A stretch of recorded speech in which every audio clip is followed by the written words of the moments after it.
Well, hello and welcome to the Thursday edition of the Todd Veinotte Show, or as we like to call it around here, Friday Eve. I'm Dan Alstrand. Glad you're able to spend some time with us today.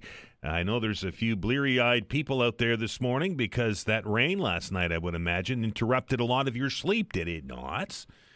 My house, it rained last night. Holy smokes, you could hear it. We've got a metal roof, so you get to hear the rain a little bit more than most, and I live very close to it, so I certainly heard it last night. There was lightning in the area. The first one, I didn't even know what it was. So it was this bright flash. I'm like, what was that? And then I heard the rumbles, and I remember Alistair mentioning in the forecast that there was the potential for those thunderstorms last night. So some moved through the region. Great for those that are looking for some water, right? Those that are in dry conditions. Hopefully it didn't rain too hard too quickly and it runs off, as we've described here a number of times on the program. But I know the folks that are watching Lake Major would have liked that storm last night, and hopefully we'll get an update on that situation in the not-too-distant future. The bad news last night, though, was that it was windy and it was raining hard, and it was tough on the fall colors, wasn't it? I noticed a lot of the reds disappeared in my neighborhood, a lot of those really bright blaze oranges that were out there on the maple trees and such were hit pretty hard last night. They're still, I'm looking over the north end right now here at the window of the Rick House studio, and I'm seeing a little bit of red, but not much, but a whole lot of yellow. So to me, when yellow takes over and starts to dominate the foliage, the leaves, that's when we know that we're getting to the end of the fall color season. No, we've been spoiled. Holy smokes, we've had wonderful colors this year. Well, if you were listening to the show yesterday, and if you didn't, you always can catch it. You can log onto our website and go back and check our past episodes. That's always available. You can check it out on the Seeker site, too. We had a pretty great open hour yesterday, I thought. I appreciate all of the interaction, both on the air and via email. Sure, people are particular about their driving habits, aren't they? I would say passionate. We'll open the lines again today at 11 o'clock for our second last open hour of the week, and I hope to hear from you. Just one more sleep, everybody. One more sleep until the World Series. Toronto Blue Jays, Los Angeles Dodgers starts off at Rogers Centre in Toronto, 9 o'clock tomorrow night. You can watch it on Sportsnet, but of course you can also listen to it, and we've talked about this a lot. It's the best way to catch a baseball game. Listen to it right here on 95.7 News Radio. And before we get into our next guest, a quick hats off to the Halifax Wanderers on a great season. Boy, losing on penalties in the playoffs is not a good way to go out of the season, but they certainly left it all on the field last night, and each and every person that's in part of that franchise, from the players on the pitch to the people in the front office to the people that look after the pitch, everybody that's involved with the Halifax Wanderers should be pretty proud of their season. And to the supporters, you guys are rock stars. I was very concerned about bringing professional soccer to Halifax, and we've seen it get embraced big time by supporters for both the Wanderers and for the Tides. And you all should be very proud of the way that you supported your club this time around. Well, you may have caught the news this morning that the list of strike activity at universities here in HRM has grown. Yesterday, we learned that part-time faculty represented by CUPE at the Mount were on the picket line as of noon. Today, we learned that part-time faculty at St. Mary's University hitting the picket lines at 8:30 this morning after talks failed there. Busy times at CUPE that represents all of these workers, and we're very pleased to welcome to the show to give us a little bit of an update on how things are going, the president of CUPE Local 3912. That's Lauren McKenzie. Lauren, how are you? Hi. Good morning, Dan. I'm good. How are you? I am well. I imagine it's a pretty busy time for you and your folks at the union office. Yes. Actually, I was just listening to you before I came on, and this is sort of like our World Series. Right. Where all systems go. I'm here at the CUPE regional office, getting folks together and getting the CUPE van and getting ready to supply the lines with everything that they need. Last time we talked, Lauren, your members were heading into these last-minute discussion, these talks. Mm-hmm. Obviously, that didn't solve things at the Mount, and now it's MEU. Tell me a little bit about those last sessions. Well, Dan, we did have some fruitful discussions with MEU yesterday, but when it comes down to it, what we're looking for, we just couldn't get there. The employer is just not willing to sort of treat us with the same financial care that they treat themselves. They will not budge on our request to meet us in a fair deal and to pay members a living wage. And we can't do it without that anymore. For those that are new to these discussions, Lauren, that may be just tuning in now, what are the major issues here? Is it purely based on pay, or are there other issues that are at the forefront here? There are other issues that are really important to our members, and a lot of those issues, Dad, surround job security. Our members have to apply and reapply for their job every 4 months. Couple times a year. And these are folks that work at the universities for 10, 20 years. These are long-term employees. There's no security around our work, knowing that I've taught this course for the past 10 years, but will I be teaching it in the next term? We're not asking the university to make promises that they can't keep.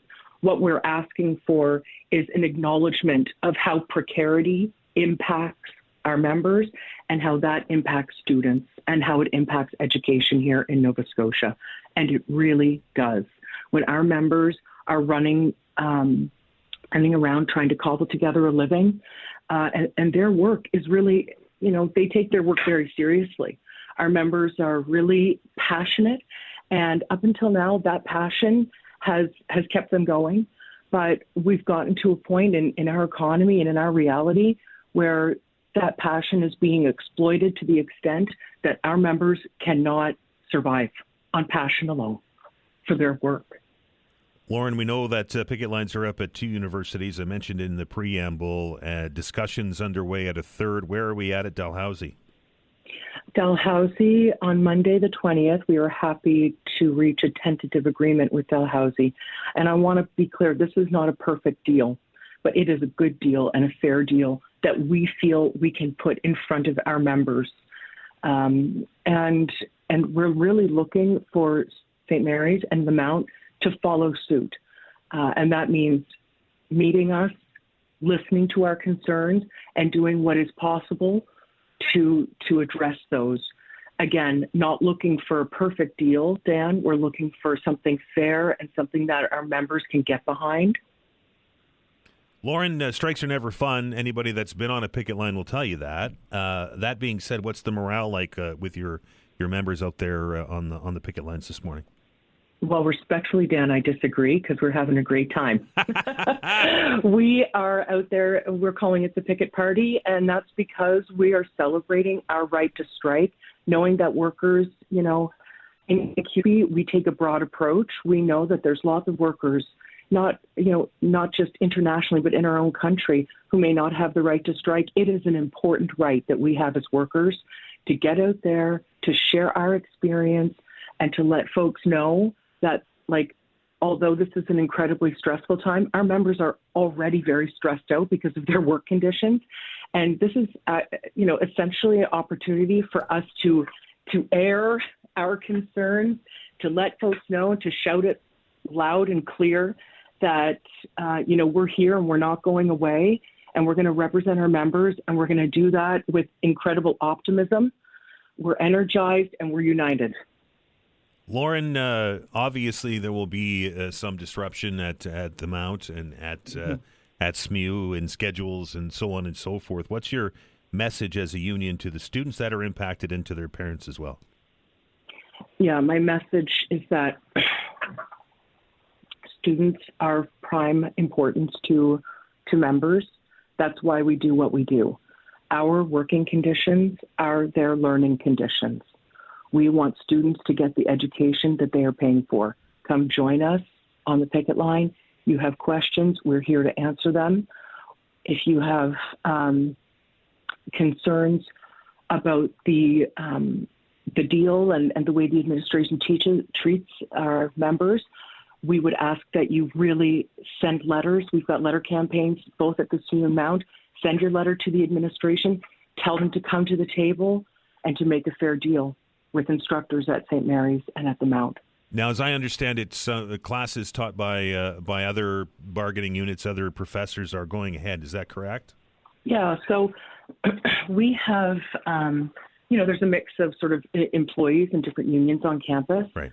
And the full-time faculty members are, they have their own unions and they're continuing their work. They may join us in solidarity on the line. That is really up to them.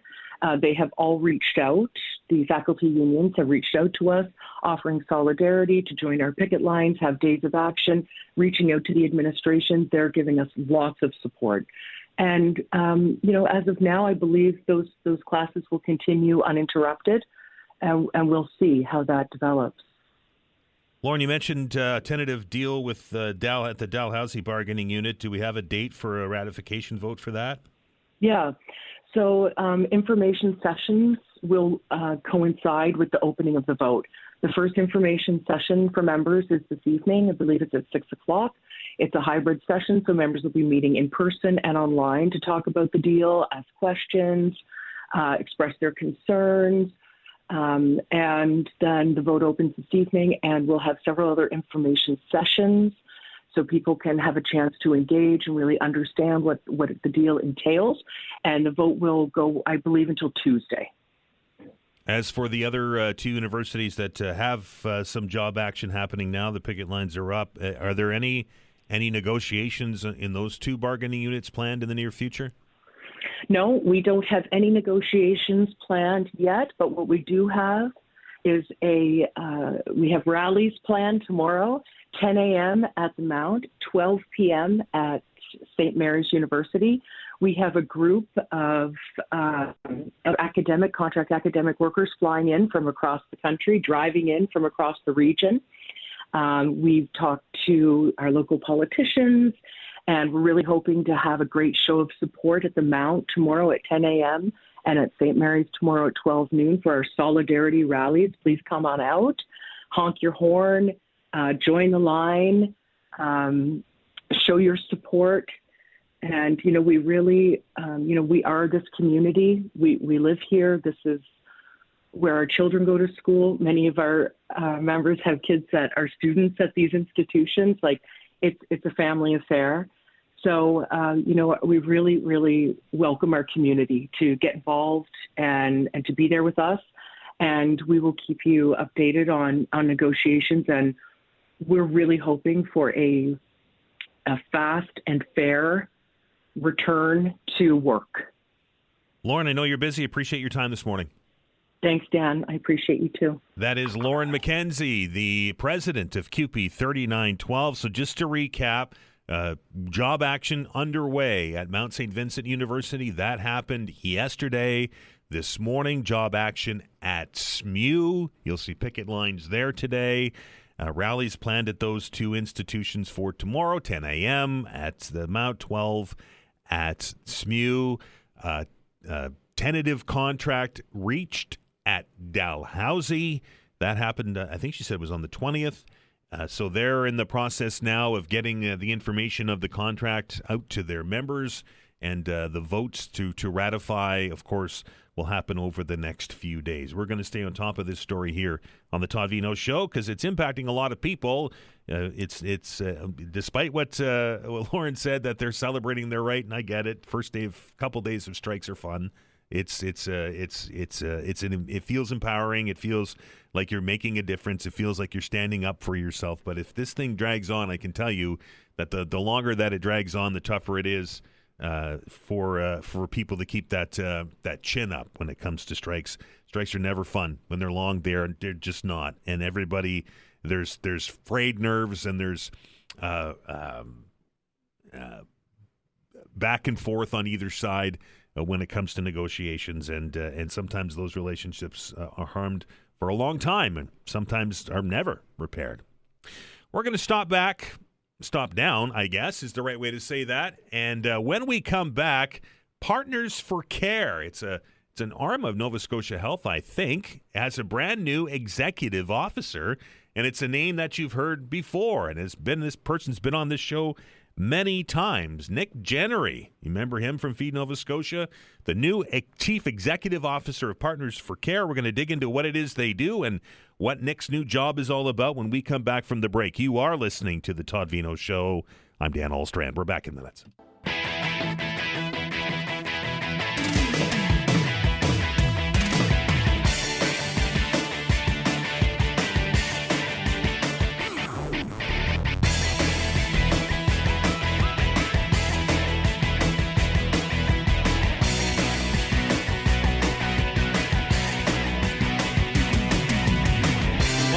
It's a distinct pleasure for me to welcome our next guest back into the Rick House studio. We've been talking to Nick, oh my goodness, for I don't even know how long with his old job over at Feed Nova Scotia, and then we've talked to him about different things on different levels and in different arenas, and now I'm pleased to see that he's back into the pseudo public sphere. Can I call it that?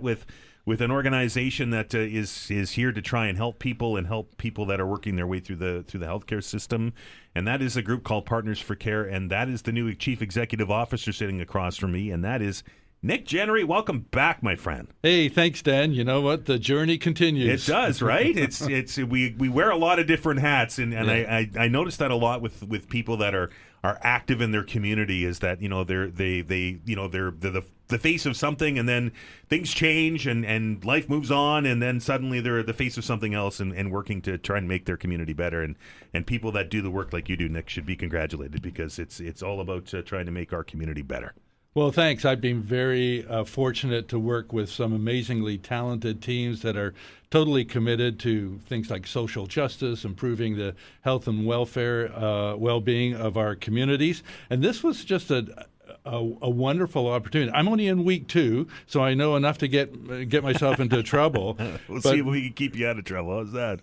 Oh, okay, that would be good. But Partners for Care is a nonprofit service partner of Nova Scotia Health, and its mission is to partner with businesses and organizations to improve healthcare, to make life easier for patients, for healthcare providers, and communities across Nova Scotia.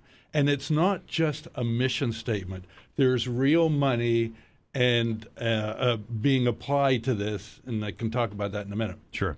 Tell me a little bit about these partnerships. What are we looking at here? Is this partnerships for on a fundraising end of things? We know that there's all kinds of fundraising going on. Is this partnerships for to try and make access better, or is it a combination of both? It's really more the latter. I mean, if we take an example like Lunenburg and Queens County, a population of about 63,000, around 30% of the population are 65 years or older, and they continue to get older, which means there's going to be more demand for health care. If you do a needs assessment of that, and the team has done a fantastic job in doing that, you'll find that there isn't a coordinated women's health care program. Mental wellness challenges continue to go on the increase. If you need orthopedic services or specialty care, you typically have to go out of the region, if you can do that, or you end up in ER, and it just clogs the whole system down. So if we can reimagine how we provide access to healthcare services along with a really good navigation service, then you really are in a position to help the community. How does it work? Are you a part of Nova Scotia Health? Are you an arm's length organization? What's the sort of leadership or the hierarchy? Yeah, well, it's interesting, and I'm sort of testing the boundaries of all of that right now. But we're working very much with Nova Scotia Health, but we're an independent nonprofit organization with our own board of directors. as I said, working with Nova Scotia Health. But there are things that we can do that Nova Scotia Health can't do. So we're not trying to duplicate services or compete with Nova Scotia Health. We're trying to complement what they do. And an example, and you can see it right now, that in Bridgewater, there's a new village being built called the Osprey Village. Right beside or adjacent to the Walmart behind the municipality offices, there's a 45,000 square foot, 2-story building being built, and it's called Well-Tide Health, and that's being led by the Partners for Care. We are so fortunate to have 2 investment partners with Lindsay Construction and RCS Construction, and working very collaboratively with the municipality of the District of Lunenburg.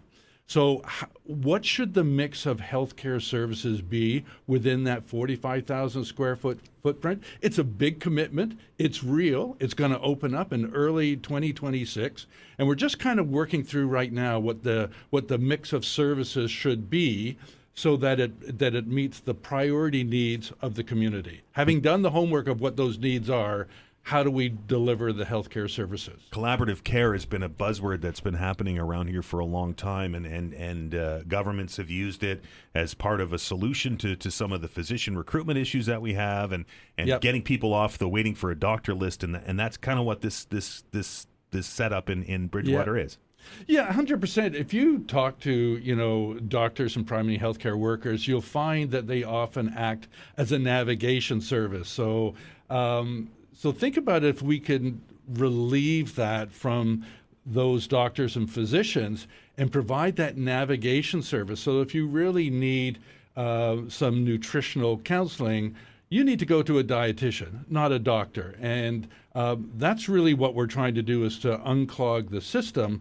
But the overall goal here is that you and I and all Nova Scotians have to be more engaged and take ownership of our own health care. The question is, how do you do that? Well, you can start by downloading the Nova Scotia Health app, and that's wonderful. I just did it last night, actually. And so that if you have, you get blood tests, you can see your own records. If you're using ChatGPT or Copilot or an AI program like that, it'll help you understand what that is. So you start to get engaged in your healthcare and take some ownership for it. And with that, so we want to also increase the health literacy, if you will, so that you know how to take care of yourself.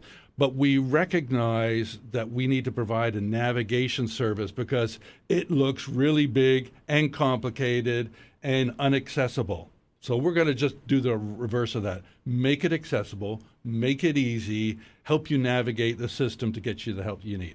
We mentioned this project in Bridgewater as kind of the first one. Are you focusing in the rural areas, or are you also focusing in the urban areas? Well, we're really focusing in on that catchment area of Queens, Lunenburg County. That's 63,000 population. So this is a chance for us to try things, to learn from it. We're going to tweak the model a little bit. We do need to make it sustainable and viable. And if we can make it work and have a very real impact in a proactive way on the health and wellness of the community, then we have a vision to roll that out really across the province. So, but we got to show how this is going to work, let people experience it, sort of be that beacon of hope that, you can get the help that you need. And I'm super excited to get dug in. Nick, if somebody listening today wants to learn more about Partners for Care, how do they do that? Well, you can go on there. If you can go on our website, Partners for Care, you can also look at Well-Tide Health, and that's a specific initiative led by Partners for Care. And you can see all this that's happening in Bridgewater, what the vision is, how we're working together, and just call. Happy to talk to you. Well, we're happy to talk to you, Nick. Congratulations on the new gig, and I'm sure this is the first of a number of conversations. Yep, we're going to get it done, buddy. All right, that's Nick Jennery, the new CEO of Partners for Care, live here in the studio. We're going to stop, take a break. We're going to get an update on the news. On the other side of it, the show continues, of course. When we come back, we are going to talk a little bit more about students. This time, we know there's labor disruptions happening all over the place. We know that the students are planning a strike. to try and drive home some affordability issues. But what about student housing? Ethan Leckie, the VP Academic and External at Dalhousie Student Union, will be our guest. You're listening to The Todd Veinotte Show. I'm Dan Olstrand. We are back in minutes.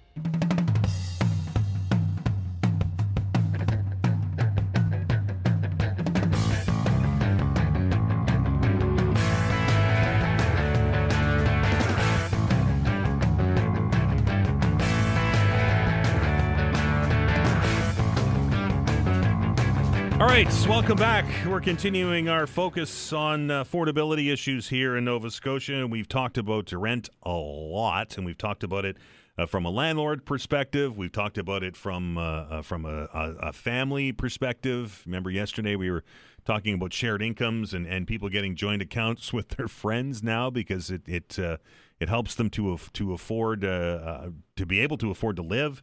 I've said it countless times. I don't know how single people function in our world these days by themselves with one income. I really, they're much better money managers than I, because it's tough with two incomes, never mind one. So obviously that has a huge impact on the student population in the province and in the city. We know that there's a lot of students around here, and we know that the students are raising awareness and raising concerns about affordability, and we're talking about a strike that's getting planned to sort of highlight that with tuition and such. But what does it mean for students with the housing issues and trying to find a place to live while they're going to school? Very pleased to welcome to the program today to give us a little bit of that perspective, Vice President within the Dalhousie Student Union. That is Ethan Leckie, and he joins me on the phone. Ethan, how are you? I'm doing well there, Todd. How are you doing today? I am not doing too bad, sir. No, I guess the first question is, are students, I mean, let's put it out there. How do students pay for everything when rents are so high? Yeah, that's a great question. I think it's very different based on people's different socioeconomic backgrounds, but we're seeing people either they're taking out loans, they're working multiple jobs, or I would say for the vast majority, they're having to live in homes with, say, 6, 7 people. And this is all across Halifax, living far away from campus, having to commute hours or 45 minutes to get into campus. To be honest, it's just simply not sustainable at this point for students to be educated in this province and this city specifically. You recently were at a news conference that was held by the NDP, the Nova Scotia NDP, and Claudia Chender, and supported their idea to get a better rent control in the province. Tell me how important the current cap is and rent control would be to say a first or a second year student. Yeah, I think the rent control and a rent cap is incredibly important, right? Like, I'm not going to sit here and I'm not going to claim that it is the do-all, fix-all. However, I think in our current situation, we can all acknowledge that the market isn't even. Landlords have an advantage at the moment over these tenants who are struggling to pay their rent month by month. There is a cost of living crisis, and there's not. Right, some of you landlords are doing very well out there, and this isn't the idea is to punish or penalize those who are doing well. However, renters are getting taken advantage of. So having a better fixed term or a better cap on our rent, 5% is simply an obsolete number. It should be something we should have numbers that are more adjusted to, let's say, a CPI-based model that we're seeing in Ontario. And what's even bigger than that rent cap is we're seeing that there are these loopholes that landlords are able to take, right? So the fixed term lease loophole, where it was originally implemented to support students, to support these precarious renters who are only here for, let's say, a year, maybe 2. And these fixed term leases were set up for those folks. However, what we're seeing now is that landlords are able to take someone on a fixed term basis. And then once that renter leaves, they can increase the rent by $200, $300, even as high as $500 for the next renter. And I've seen this with several of my friends, different community members, and it just becomes unaffordable for the next renter. And that's the issue that we're seeing, because then that holds the market rate at a higher value. Ethan, what about on-campus accommodations, student residence? Is that not an option, or there's just not enough spaces? Yeah, I can speak to that. There is enough space. However, I think it's important to acknowledge that on-campus living is not more affordable than off-campus, right? We don't, and I, to be honest, I don't know the exact numbers or the value of on-campus living. However, I do know that it is often more expensive because you have to opt into the meal program. A lot of the time, if you're an upper-year student, you just simply don't want to live on campus with 17, 18-year-olds, right? There is an aspect of living your life as a student, which is living off of campus. And that option to live off campus becomes more and more unaffordable day by day. Should the universities be playing a bigger role in this, Ethan, in your opinion? I'm actively having conversations with universities, and I know they are in a situation right now, which is they're facing their own financial crisis, right? There's been a decrease in funding from the provincial government. I think they could be playing a more active role, especially in an advocacy aspect. However, I know from a financial side of things at the moment, I don't think there is a clear solution. I think it is more of this holistic approach. We need to see different parties coming in all together to create holistic solutions, right? I'm advocating today with the NDP for better rent control policies, but these are blanket policies. I think there is more to be said for a holistic approach to this, and I think we need to revolutionize and radicalize our current system market because it just isn't working for renters. Are students leaving? Are your friends packing up and going to different universities where it's cheaper to live? Yeah, I don't know if people are packing up. What I do know is folks are saying that they're not coming, right? There is less of an incentive to be flying out or coming to these smaller city Nova Scotian universities because it just, affordability isn't one of those factors that is increasing attendance over at these universities, right? I have people in Toronto, I have people in Calgary, I have people over even in Vancouver. And the sentiment is, love a small city. However, if affordability isn't a factor, what is really drawing me out there, right? It's still a great place. Halifax has amazing people. However, one of those factors that used to be a big drawing point for a lot of people was going to a smaller city, having more affordable rent for your time in university just isn't the case anymore. Ethan, I know you're busy. I appreciate your time this morning. Thank you so much. Thank you for having me on. Ethan Leckie is from the Dalhousie Student Union. It's interesting to hear that this, and I'll be frank, that this is not a new issue for students. I remember my days back in post-secondary education, where students were, living 5, 6, 7 deep in an apartment or in a house, and living away from campus, and trying to be able to work 3 jobs and try to study at the same time. This isn't a new issue, but I think it has become even tougher to do that with the way that the rental market in particularly here in Halifax has absolutely exploded. You know that our rents are comparable now to that of Toronto. And I think the cost of living here is more expensive. I was in Ontario a couple of weeks ago, went to the grocery store, looked at some of, and this is all anecdotal, of course, looked at some of the products that I buy here that were cheaper there, particularly in places like Toronto. There is not a need to have a vehicle or anything like that. Their transit system is much better, right? So students can save some money that way. I wouldn't want to be a student now. I really wouldn't. Like, I get it. Back in the, I'm going to sound like the old guy, but back in the day, students were always poor. It was just a factor of life. But now it's that gap is much larger than it was even 10 or 15 years ago. We're going to continue our look into affordability. Ethan mentioned some of the problems with the rent cap and with these fixed-term leases. Dalhousie Legal Aid has been looking into this for a long time. They've released the Human Rights and Housing Crisis Study, a survey of about 1,200 people, and some of the numbers here are quite staggering. including the amount of people who won't ruffle the waters with their landlords over fears that they're going to lose their apartment. Hannah Main is a community legal worker with Dalhousie Legal Aid and will be our guest when we come back. You're listening to The Todd Veinotte Show. I'm Dan Ahlstrand. We're back in minutes.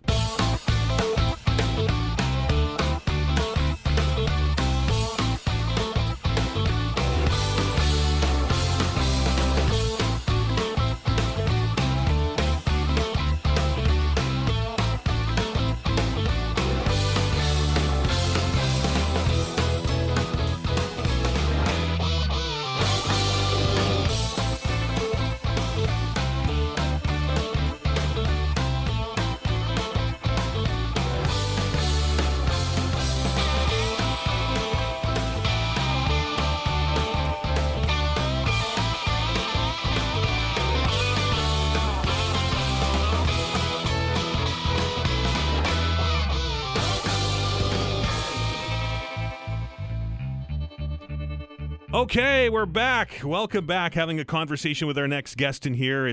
Sometimes the conversations in here are quite interesting and educational. I mentioned before the break that we're continuing our focus on affordability. We had a conversation earlier this week with Kevin Russell from the Property Owners Association, and some of the numbers that he said. I have trouble sort of finding them, but that's probably just me because, let's face it, I'm not a statistician. We've talked to students, we've talked to renters, we've talked to the folks that are advocating for rent caps, those that are talking and advocating to get rid of the rent caps. One of the organizations that has been doing a lot of good work in this field is Dalhousie Legal Aid, and they've released a study called Human Rights in Housing Crisis, and it's a province-wide survey of about, I think it was 1,200 tenants. And some of the numbers that jumped out of there were quite interesting to me, and we're very pleased to have one of the authors of that report, community legal worker Hannah Main, in the studio today. Hannah, welcome. Good morning. Thanks for having me. I'm glad you're able to stop by today and give us a little bit of perspective on this. We had a conversation. We were talking about this just before we came on the air. We had a conversation with Kevin Russell, and I do believe he said that about 10% of the leases that are out there in the market are these fixed-term leases that have been very contentious. Is that your experience? That it's 1 out of every 10? So that is not what our survey said. I will briefly address what Kevin Russell said. So a while ago, he did that organization, Rental Housing Providers in Nova Scotia, they did a survey of their members, which are landlords, about how many of them used fixed-term leases. So I think that's where they got that data. So landlords self-reporting. And I'm just wondering, it's been a while since I've read that report, but I'm wondering maybe 10% of landlords use fixed-term leases, but that doesn't necessarily mean 10% of tenants because landlords own multiple units and so on. So we did this survey this summer of 1,200 tenants from all across Nova Scotia. We were just asking them all sorts of questions about their experiences in housing. And of this sample of tenants, about a quarter of them reported being on a fixed-term lease. And we see that number has it really increases. So as people who have been living in their places for shorter times, they are way more likely to be on a fixed-term lease. So if you moved in 2024, 2025, for example, the majority of people are on fixed-term leases. Landlords have told me many times that fixed-term leases are necessary to get precarious renters into housing, to get them with a roof over their head. Is that the experience? Is that what you guys have, as part of this survey, have discovered? Well, that's an interesting way to put it, for sure, because we're actually looking at the right to housing and what that means. And the right to housing doesn't just mean that you have a roof over your head. That roof also, you have to know that it's going to be there for a long term, that you're not going to be asked to leave at any point. It also has to be affordable for you, and it should also be habitable. It should be appropriate for the size of your family, shouldn't have mold or or repair issues. It needs to be a place that you could actually live in and lay your head and know that you're going to stay there for a long term. So I don't think it's actually meeting the goals of tenants, or, it's not actually meeting the goals of housing people if you're only housing them for such a short term. People need to know that they can stay in their homes for a long term, and fixed term leases don't offer that kind of security. I don't have a fixed term lease. I'm on a regular lease and a building with long term tenants. But I've had discussions in the elevators with tenants about buildings and such, and not necessarily our experience, but people in the rental community in the neighborhood. Obviously, they talk to one another, and there is a distinct concern about raising issues with your landlord out there, right? That if we don't want to rock the boat because then all of a sudden, there has to be a renovation and I'm out, right? Did you find that as part of this survey? That's a great point. We absolutely did find that. We wanted to know where tenants were going to solve their issues with their landlord. Of the tenants who reported having some sort of housing issue or problem within the past year, only 6.2% ended up taking that to the residential tenancies program to do some sort of legal, go through the formal legal process. And 42.2% of our respondents didn't take any action at all. And so we asked, what are the barriers to taking more action? And the top two barriers were, just as you sort of mentioned, there was a hopelessness, thinking that nothing could be done, number one. And right up there as well was people had a fear of damaging the relationship with the landlord. And of course, the lease term absolutely affects this. If you're on a fixed term lease and it has an end date and you don't know whether or not that landlord is going to renew that fixed term lease, you don't want to be a problem tenant, quote unquote. You don't want to rock the boat, as you said. You may be, and yet we heard this from tenants in this survey. They're living in conditions that are sort of substandard. Maybe there's mold, maybe there's leaks, or just the place is too small for them. But they don't want to say anything because they know it's tough out there as a renter. If they lose that housing, they'd rather stay in housing that isn't up to a standard than lose housing, essentially. Right. And so that leaves renters in this really tough spot. The rent cap, it obviously is in place for another year and a bit. I have heard a lot of people concerned about that coming off. I would imagine that weighs into that discussion as well. Yeah, we did also find the majority of people, of the tenants who did our survey, reported having a rent increase within the past year, and even a 5% rent cap. I don't know about you, but most of us, our incomes aren't increasing by 5% a year. A lot of people, majority of people who are on like fixed incomes, like retired people on income assistance, on CPP and so on, something like I won't say the exact numbers, I can't remember, 2/3 or 3/4 or something of those respondents in our survey reported a rent increase within the past year. Rent is already too expensive for people and becoming beyond what they can pay. People reported being afraid they wouldn't be able to pay. I can't even imagine if the rent cap wasn't in place, what would happen. What role should government play here? Well, we're kind of really calling on this survey for government to remember their commitments to human rights and to the right to housing and everything that includes. And so governments, when they're making policy and when they're making legislative changes, especially when it is involving tenants, it needs to have this idea of the human right to housing top of mind. So we cannot be making laws that make it easier to evict people, which we've seen recently. We can't be making laws that allow for loopholes like the fixed term leases to erode people's housing security. We have to be going in the other direction, right? That is helping people find secure, affordable, and suitable homes. So that's what we're really calling the government to do.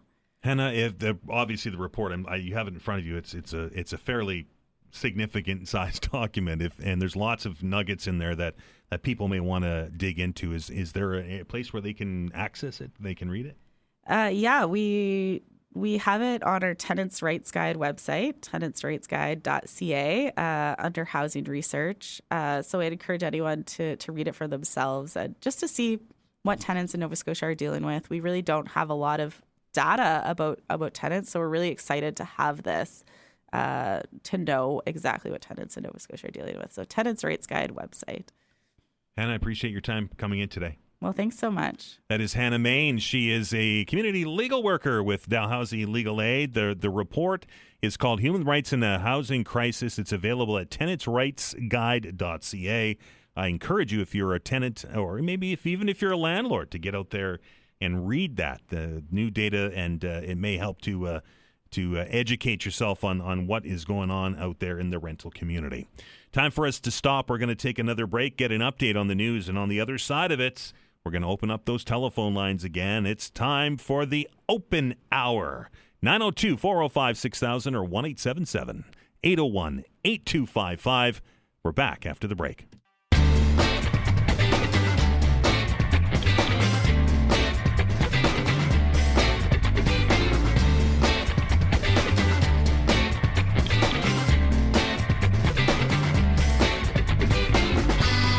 Welcome back to the Todd Veinotte Show. I'm Dan Alstrand. It's time now for the open hour. The lines are open 902-405-6000 or 1-877-801-8255. Your opportunity to talk about whatever it is on your mind. Lots of things going on out there. There's strikes at campuses. There's could be a long-term care strike. There's, of course, Mark Carney yesterday delivering more of these highlights, these teasers to what the federal budget's going to bring to us.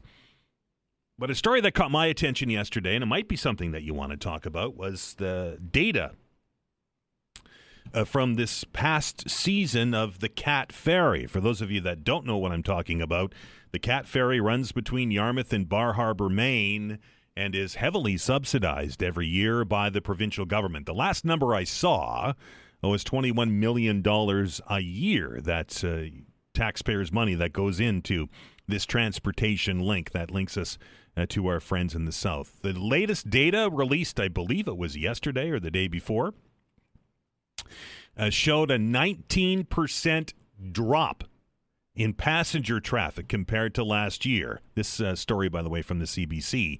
Bay Ferries, the operator of the service, said in a news release that nearly 40,000 passengers in more than 16,000 vehicles rode the Cat Ferry in the 2025 season, which ran from May 15th to October 15th, compares to 49,000 passengers and nearly 20,000 vehicles the year previous. President and Chief Executive Officer of Bay Ferries, is Mark Wilson, said a sizable decline in the number of Canadians using the service was a main factor in the year-over-year drop in passenger bookings, reflecting a national trend of Canadians shunning cross-border travel. We've seen that at many land crossings. We've seen it at the airports of our country, and those numbers now rolling down to the Cat Ferry. But Wilson went on to say that the service really isn't even aimed at Canadians. He said bringing the tourists into Nova Scotia at the end of the day is the main driver of the service. It's not exporting people across to the United States. Wilson said 90% of ferry services promotional budget aimed at the American market, specifically Boston, New York, and the state of Maine. He said the market research shows about half American travelers make their plans well in advance, while others wait until they can access factors like weather before making a reservation. He says the low Canadian dollar also a draw for American travelers. There was, 3 years of steady growth on that ferry in passenger numbers in 2022, 2023, and 2024. This year, not so much. There's been a lot of discussion about the Cat Ferry between Maine and Nova Scotia for many years. $21 million a year we spend on that service. Is it money well spent? 902-405-6000 or 1-877-801-8255. That or whatever it is on your mind, that's the beauty of the open hour. Let's go to the phone lines, and we welcome Carlos to the show. Carlos, how are you? I'm good. How are you, my friend? I am well. What's on your mind today? Good. Just a big shout out to all students standing on the picket line for their instructors at Mount Saint Vincent University yesterday. They were like really great. And why were students doing that? Because they know it could be them tomorrow. They will graduate, get the master's, even get the PhD, and still not have a security and fair wages for the qualifications and work. Education has become a business transaction. Now, if the university is making a profit, education is working. If not, something is off. You see, a lot of labor action happening, right? It seems that we are seeing this battle between big money and organize the people. If you're not part of a union, you are at risk. Anyone can be replaceable, except you, my friend, of Vanessa, 100%. Appreciate that, Thanks so Carlos. much. Have a good one. Thank you. 902-405-6000, 1-877-801-8255. Picket lines, of course, up at Mount Saint Vincent University. Sound like Carlos was out there, judging by the car horns that I heard. And picket lines up, fresh picket lines up this morning at 8:30 at SMU. The good news, from a labor peace perspective, is that a tentative agreement. There was a bargaining unit at Dow, which of course had seen that lockout earlier in the year, and students were impacted by that for a number of weeks. It sounds like there is a tentative agreement that has been reached with that bargaining unit, but tentative agreements need ratification. So we'll wait to see what happens with that ratification vote. 902-405-6000 or 1-877-801-8255. Let's welcome Paul to the show. Paul, how are you? I'm doing well, Dan. How are you, sir? Good. What's on your mind today? Good. Yeah, I just wanted to have a fix for the fixed-term lease. I'm so surprised that it hasn't come up or nobody's implemented it, but the simplest thing to do just to get this crisis resolved would be to, when somebody moves in on the first of the month, sure, they're under a fixed-term lease, a fixed-term 6-month lease. At the end of that 6 months, though, why can't, if it's tied to the tenant, to renew that lease, and then at the end of that 6 months, you go under this 5% rent cap, which, by the way, is a pretty hefty, or not a generous cap. I mean, 5%, you take it on an $1,800 a month lease, which is average. You're talking about $90 a month every month, compounded. Yep. And, I mean, why can't they do that? I mean, with the stroke of a pen, the majority Tories can do that. Tie it to the tenant if they renew for the next 6 months. And then they got 5% more to pay on their overpriced rent anyway. I hear from landlords, though, that they prefer the fixed-term lease because it gives them options to get rid of tenants that aren't following the rules. Well, they can still do that, though. Right. It's still a lease. Right. And if they're unruly, then they go through the process of getting rid of them. But this loophole really has to be plugged. It does. Because we well know as soon as somebody's removed from an apartment for whatever reason, they're just going to grab whatever they can for that rent. Yep. And that is a big part of the problem, especially for homeless. Yeah, no, I hear you. I absolutely hear you. It just seems, though, you got a decent tenant in there, and they're still pumping it up to whatever they want. Okay, I mean, unruly tenants. Come on, let's face it. It's a fraction of it's not much. The tenants that are out there. Yes. There's 330,000 renters. Yep. Or I think just units, doesn't even count the people in them. Right. There's a lot of people. I can't believe that most of them are unruly. It's just part of the game. You got or the business. You have to you deal with them accordingly. But for the majority of people just trying to get a roof, I think that would be sensible and fair, especially to the tenants. And I mean, the landlord. Look, you're still getting your $1,800 plus 5% a year, so you can't be crying poor on that one. I hear you, Paul. Absolutely. And I get tired of hearing that crying poor. That's for you there, Mr. Russell. So anyway, have a good one, Paul. Everybody's got taxes. Everybody's got power bills, and we pay it too, the tenants, and the salaries are not matching even close to the rent. So, Mr. Houston, if your people are listening, why don't you put a plug in that? It's very easy when you sit in the legislature. It's a stroke of a pen. Have to sit in the legislature. 5% at the end of the 2 leases that are signed. I think that would make a huge difference. That's my point. Paul, I appreciate it. Thank you, sir. Bye for now. 902-405-6000 or 1-877-801-8255. I can attest to what Paul said, that 5% is a significant increase. My rent went up 5% this year. And it certainly didn't match what increase at work I got. So now I'm however many percent poor for essentially the same thing that I had the year before. I get it. I understand that prices go up. I'm not disputing that at all. But I think I laid it out a couple of days ago on the program.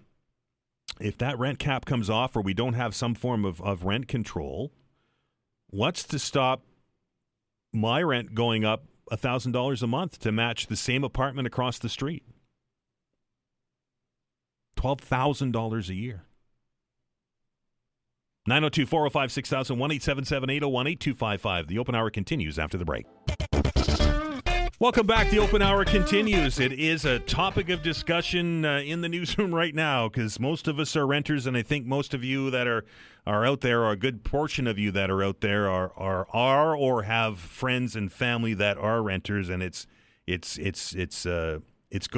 not going anywhere, I will say, and it's quite frightening, to be quite honest. If you're a renter out there, I can't imagine what it's like if you're on a fixed term lease when you don't know at the end of your lease if you're going to have a place to live or not. That has to be absolutely frightening. 902-405-6000, 1-877-801-8255. Nicole's on the line. Nicole, how are you? I'm well, Dan. How are you? I am well. What's on your mind today?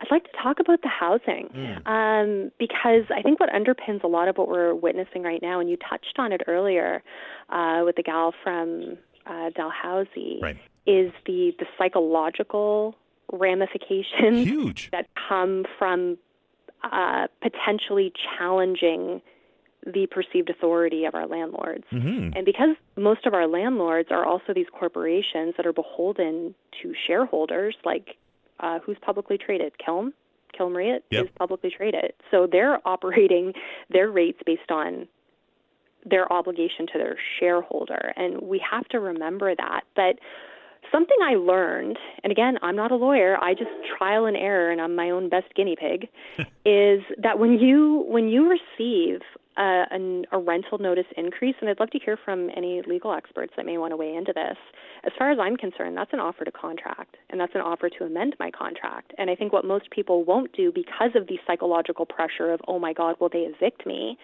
is negotiate the rate. So what we do is we just get it and we accept it wholesale and then we pay it. And then once you pay it, you've accepted that as the new rate, but you've never gone back to say, hey, this doesn't feel fair. I think I'd like to negotiate it. And then if you want to fight it, right, you have to go through the rental board and so on and so forth. And I think that's the downside of the cap is that just, I mean, and I can only use myself as an example. Right. My rents have gone up whatever the cap has been since the cap was instituted. Right, and these corporate landlords will put it up every single year. If you find private landlords that are renting like one-off properties, most of them don't move their rents every year. Because they want to keep good tenants, right? Because they want to keep good tenants, but very few people will say, hey, you know what, is this up for negotiation? And right. we don't actually know what those answers are because too many people are afraid that you may be deemed as a bad tenant. And nowhere is... So I worked on an issue about 2 years ago where I was supporting tenants inside of public housing. And I have never seen so much intimidation and coercive language to keep tenants compliant as I have inside of public housing. Yeah, scary. And to make people feel powerless. And the issue that I was working on had to do with significant repairs that needed to be done to the building. And what most people will do is they'll pick up the phone and they'll make phone calls and they'll call their property manager or they call their building manager or they call the Department of Housing, and then they never have anything in writing. And so if anyone's listening, whether you're in public housing or whether you're working with a commercial landlord or whatever, do everything in writing. And even if you have a phone call, follow it up with an email to recap your call. Because what we were able to do in public housing, where they wanted to amend leases and change parking agreements and do all of this using incredibly coercive language and also intimidating residents to not speak out with threat of being labeled on your file as a problematic tenant, which would be a strike on your record and potentially preclude you from being a future tenant, which is egregious, we were able to start getting a record of misconduct that was so egregious that the Department of Housing magically found $1.5 million to do the renovations, had them done within 6 months. The leases were not amended. The parking was not changed. One of the property managers magically retired. There was a series of domino effects that happened really quickly once everything went in writing. And when you're also, if you're in public housing, if you're dealing with a property manager, they're an employee of the province, and you can FOIA request all of the correspondence related to your files. So it gets really interesting when you start looking at the pattern of language and behavior. And I'm not saying that everyone is a bad person, but I think there's a certain way that people are trained in these positions, and they think it's just how the business works, and it's absolutely not. So when it comes to rent, if you're courageous enough, no one can evict you for attempting to negotiate your 5% rate. It can't hurt to ask if it's a negotiable rate. They're either going to say yes or no, and it doesn't hurt to try. I've successfully negotiated my rental increases for 6 years when I lived in Montreal. They would offer me maybe 4%, and I'd negotiate it down to 2%. There's always wiggle room, but we don't know that we can ask for these things. Right. And it's important to put it in writing, and then you get to see how people are acting. But if you're in public housing, please, for the love of God, always do everything in writing to the best of your ability. Nicole, great information. I appreciate it. Yeah, thanks, Dan. Have a great day. 902-405-6000, 1-877-801-8255. How many of you got a rent increase and didn't know you could negotiate it? I'm holding my hand up. I certainly haven't. Now, I want to be very clear. I don't think that all landlords are evil people. I really don't. I know there are some fantastic landlords out there. Landlord that I have is pretty good. But I've heard just the horror story after horror story after horror story out there, and it's frightening. Let's welcome Peter to the show. Peter, how are you? I'm doing well. How are you? Good. What's on your mind? So I was a landlord. I had one unit. My wife and I had a condo that we bought, and then we kept it when we bought a house and moved away. But the problem, part of the issue is that so we sold our property because we had to. We sold our property because we had tenants that were living there, which were fine, but the rent cap came in, and we were literally paying our tenants $300 a month to stay in our place. Because what happened is prior to 2020, there was no rent cap. Rents were lower, so we had a reasonable price. A 2-bedroom on the peninsula for $1,150, which That's is crazy. Good. Now, yeah, exactly. But it covered the cost. Everything was fine. The provincial government that came in said they weren't going to put in a rent cap, right? The NDP, this is not this last election, this was the election before. The NDP was going on a rent cap. The PCs said they weren't going to. As soon as they came into power, they put on a rent cap. As soon as that happened, you can change, I think it was 5% or 2% at the time, whatever it was low. And then what happened is interest rates went up. Yep. COVID happened and everything got expensive. So what happened is what was covering the cost or the borrowing expense all of a sudden increased a lot.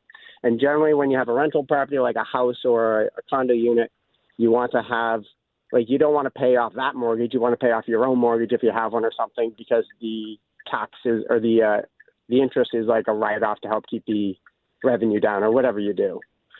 But if borrowing rates all of a sudden double or triple, which they did, then all of a sudden the cost of borrowing or financing those properties also go up. Right.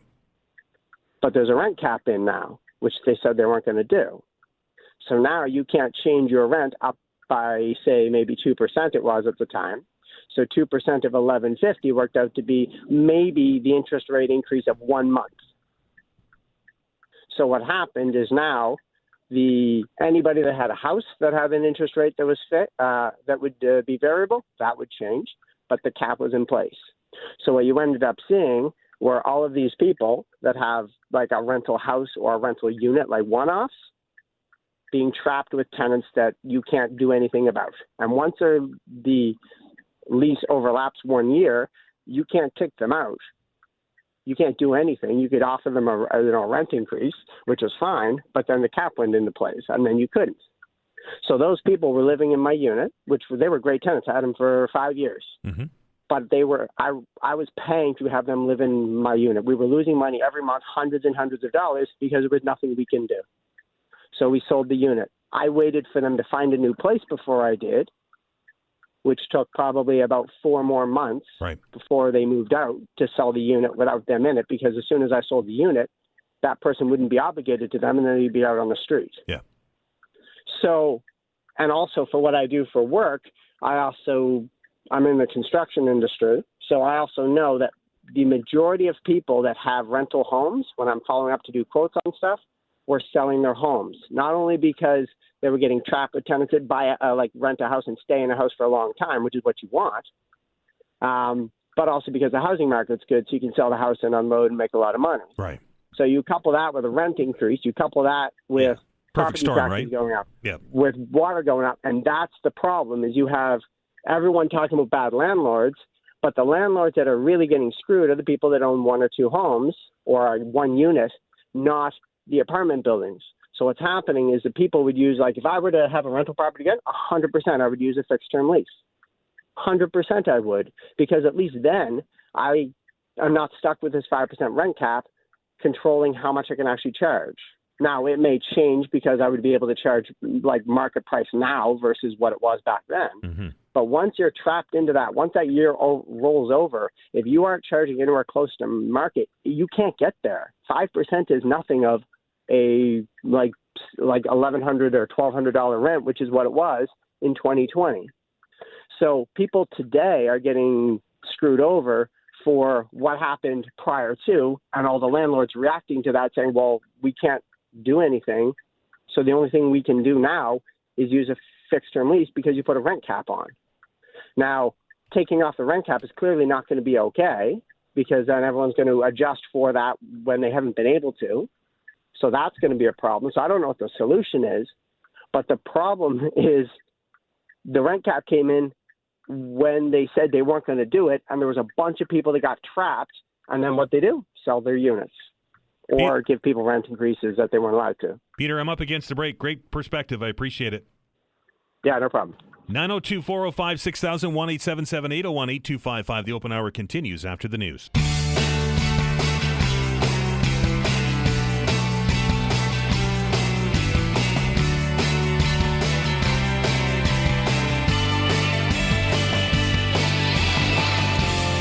Welcome back. The open hour continues. 902-405-6000 or 1-877-801-8255. Lots of things up for discussion today. That's the beauty of the open hour. I learn things every day. Every day we do this, I learn something. And this conversation that we've been having about rents and rent caps and fixed term leases is certainly has not necessarily changed my opinion on it, but it certainly has given me things to think about. Here's an email from Colin. Colin emails me quite frequently when we talk about housing and we talk about these kind of things, rentals. And I think he's fairly knowledgeable, so I'm going to share this with you. And it reads, I've been looking for a rental property for a little while now, and I'll tell you, it's tough since it won't be my primary residence. I have to put a minimum of 20% down and, of course, the deed transfer tax.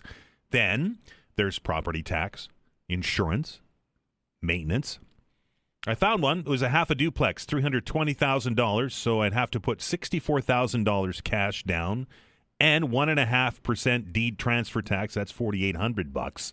So right off the top, I need to outlay almost $70,000. Then the mortgage cost is going to be $1,600 a month, including interest. Property tax would be $300 a month. Insurance would be $200 a month. So all said and done, it would have been $2,100 a month plus maintenance. I could have gotten $2,200, maybe $2,400 a month in rent.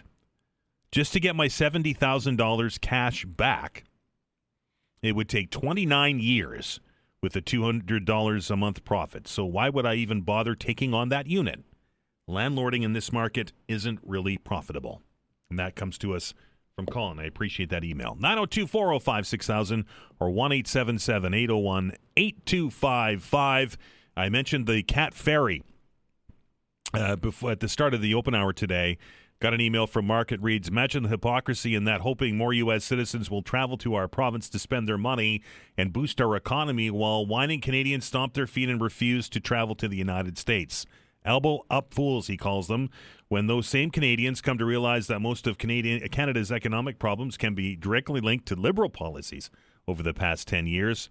They'll change their tune. He said, my wife and I are traveling to Tampa next January, and yes, I'll wear my Canadian hat. There you go. 902-405-6000 or 1-877-801-8255. Let's go to the phone lines and welcome Kevin to the program. Kevin, how are you? Good morning, Dan. How you doing? Good. What's on your mind, sir?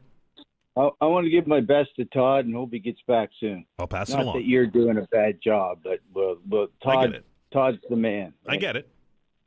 Anyway, we're talking about the border crossing. I think a lot of people are missing the big picture here. Leaving Trump out of it, I don't want to get into the Trump deal. Okay. It's either you got an option. It's either Trump's fault or Putin's.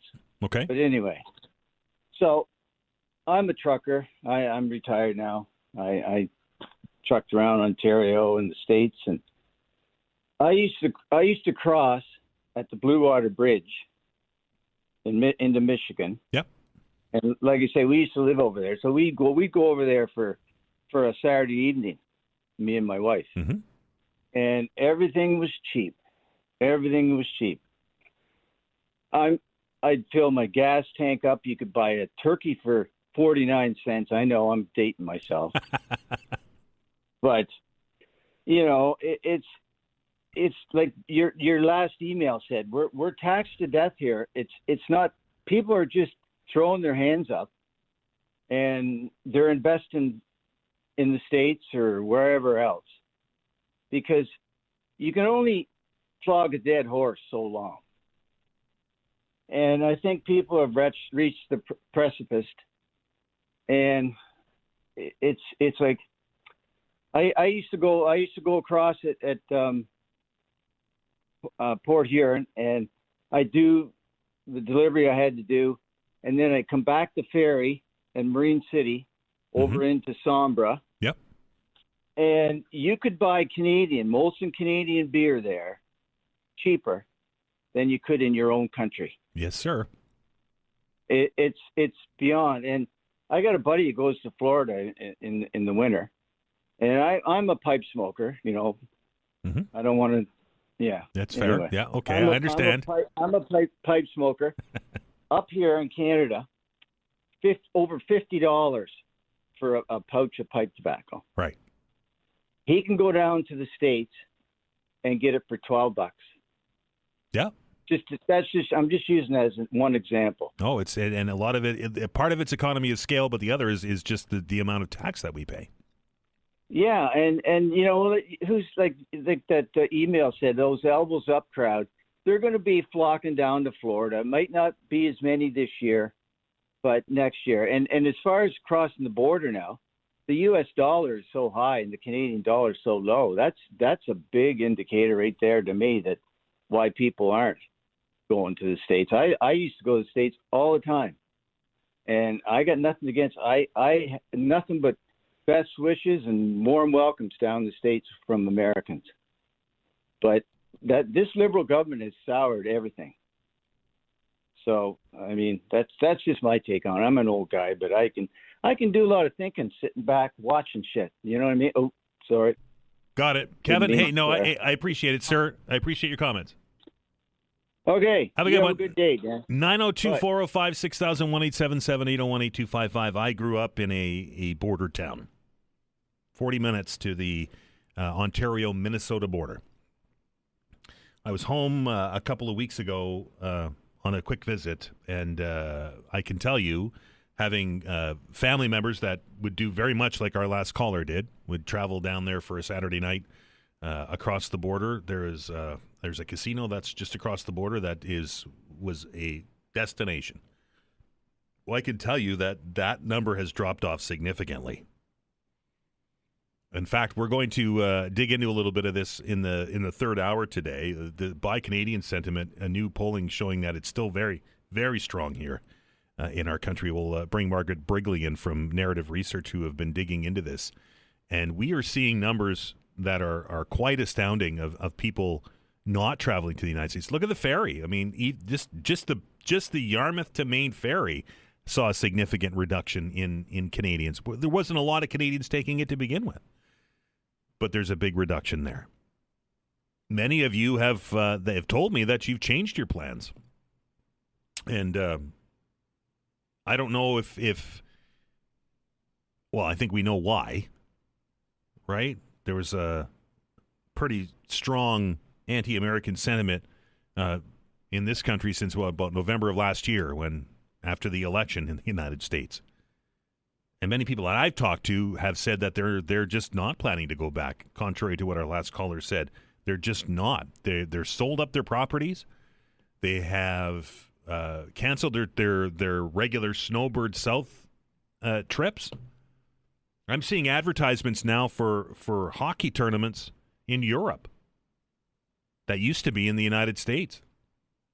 They'd have traveling teams that would go down to the U.S. states and for tournaments. They're looking towards Europe. Maybe it's just the circle that I live in that are thinking this way, but I don't think that Canadians are... Sure, it won't be as strong as it was in year one. I'll give you that. But I don't think Canadians are going back to the United States anytime soon in big numbers. I really don't. And I think we can zero that sentiment right onto the White House. But that's just my opinion. 902-405-6000, 1-877-801-8255. Lines are wide open. If you want to get into the open hour, beautiful opportunity. 902-405-6000, 1-877-801-8255. We'll continue after the break.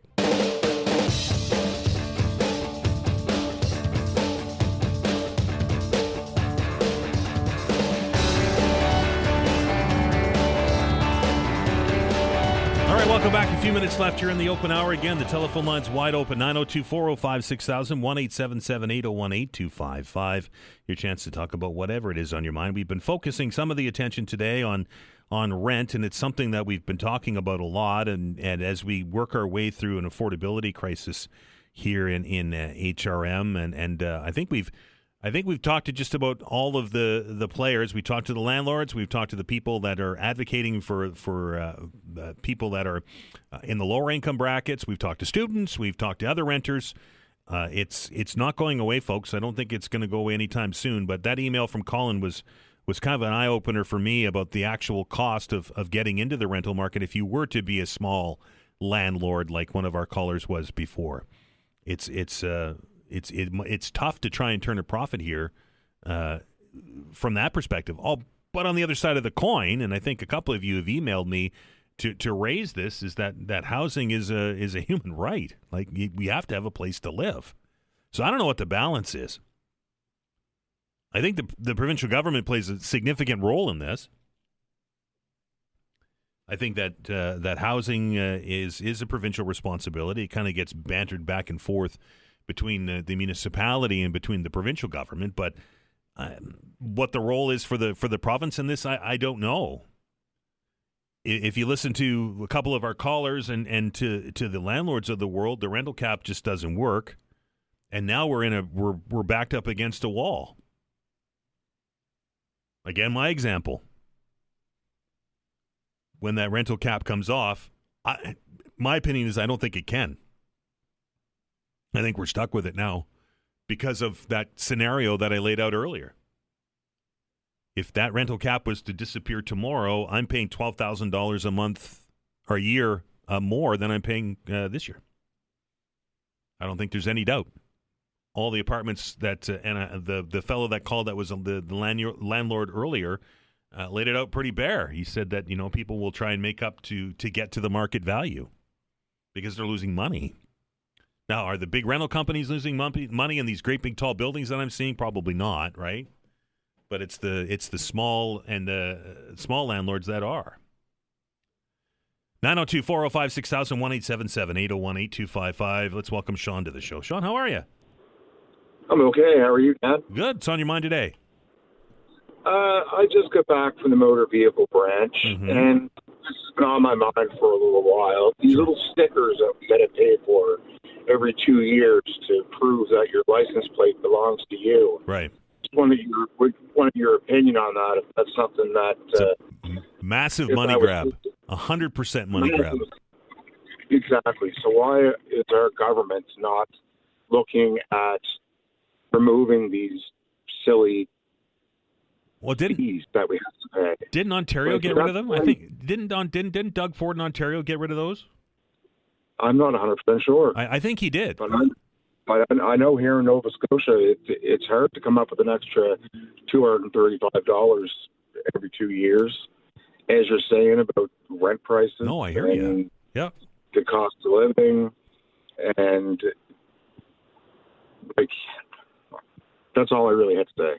Sean, I appreciate it. Have a good one. Thank you. 902-405-6000, 1-825-558-01255. For years I've been saying that sticker is nothing but a money grab. Those are the sneaky taxes that you and I have to pay every year or every couple of years, right? And I know some of you are going to disagree with this. It's the vehicle inspection. It's the sticker on your plate. It's renewing your driver's license every 5 years. Now, if you had to do something, I know we talked about this yesterday, maybe if you had to write a written exam to get that driver's license back and we fix some of the driving problems here, then maybe I could get behind that. But just to get a new picture and a new piece of plastic in your wallet that says the same thing as it said before, maybe the picture's changed a little bit, but really, and that sticker on your car and that sticker on your windshield, taxes, 100% taxes. They'll trumpet the ability to lower HST by a percentage point. They'll say that's an unfair tax. They'll take the tolls off the bridge, saying it's going to improve congestion, and that's another unfair tax. Well, what about the sticker on your plate? Right? Let's welcome Owen to the show. Owen, how are you? Good. Dan, I just wanted to bring up, and I do this because I am so ticked off at even dealing with government agencies. They do not know the NATO phonetic alphabet. You being a military guy, yes, sir. I mean, Alpha, Bravo, Charlie. Yep. And, especially with someone maybe with a little bit of a hearing impairment, B as in Bob. Well, I could take that as B as in Rob. Right. Where the NATO phonetic alphabet is designed to eliminate that. So, if you're hiring people and you're dealing with customers over the telephone, please teach them the proper NATO phonetic alphabet. Can't argue that, Owen. I really can't. So, it's very frustrating. All right, sir. Appreciate the comments. Thank you. 902-405-6000, 1-877-801-8255. It does it, and I know it's probably just small beans in a big world and a big pot of beans, but it really is annoying when people are saying, they're trying to spell something out and they're using just whatever the letter comes to their mind. I get it, and maybe it is because Owen and I we're ingrained in Alpha Bravo Charlie, right? Anyway. 902-405-6000, 1-877-801-8255. John, how are you? Not too bad. How you doing? Good. What's on your mind? First of all, I got a couple of things, but quickly, about the rent, yep. I don't know how people are doing it. I mean, I'm older, yep. So I have my own house, right? But I couldn't imagine paying that kind of rent, especially for me. That would have pretty well took the whole paycheck. It usually does. Yep. For both. Right, yeah. So what do people do when it comes to eating and everything? They're not. Right? And young people, they're moving in with other people, right, which is causing a problem. You know what the problem is? Someone probably drinks a lot. So next thing you know, they start drinking. Or they do drugs, which they wouldn't have probably ever got into it, but they get depressed because they're living with other people. Right? So next thing you know, they're drinking or doing drugs, and then the society has lost a few more people, right? Type of thing, right? That's one part, right? I'm so pissed off. I have a mortgage, but I am so pissed off because the young people are getting screwed. I hear you. Everyone's getting screwed, but the young people especially. Even worse. I get they're it. starting out there, Anyway, about the United States. Yep. When it comes to Trump, it's over. They are screwed because I've been watching it quite a bit, and with Trump doing what he's doing, right? That election's going to be rigged, and next thing you know, he's going to have the ultimate power to shoot anyone. He's shooting boats out of the water right now, and that's only one little step away from shooting people in their own country, right? And it's going to go. It's going to blow up. It's big time because the Democrats are being too passive, right? And being passive like that only works if the guy has a conscience. This guy doesn't have a conscience. He doesn't give a shit. He just wants to pay back everyone that ever screwed him or ever went against him. So, like I say, the states are screwed big time. John, thank you, sir. And just say, go Blue Jays. Yes, sir. There's a lot of Yankees fans out there that want the Blue Jays to win. On Facebook, there's a lot of Yankee fans that want the Blue Jays to beat the Dodgers. Well, then let's go, Jays, go. I appreciate it. Have a good one. 902-405-6000, 1-877-801-8255. Put that in your memory because we're going to do this again tomorrow. Friday Free for All will take place from 11 until 12. Until then, I'm looking forward to it because, like I said at the beginning of the show, I learn a lot of stuff when we do these open hours. Time to stop. Time to take another break. We're going to focus a little bit of the next hour on the United States. But first, a new study came out. I don't know if you heard this in the news last night or earlier in the day today, but the number of nurses, new nurses, that are leaving the profession is astounding. In Nova Scotia in 2023, for every 100 new nurses that started their jobs in 2023, 57 of them have left. We'll dig into that study with the communications manager at the Montreal Economic Institute. You're listening to The Todd Veinotte Show. I'm Dan Ahlstrand. We're back in minutes.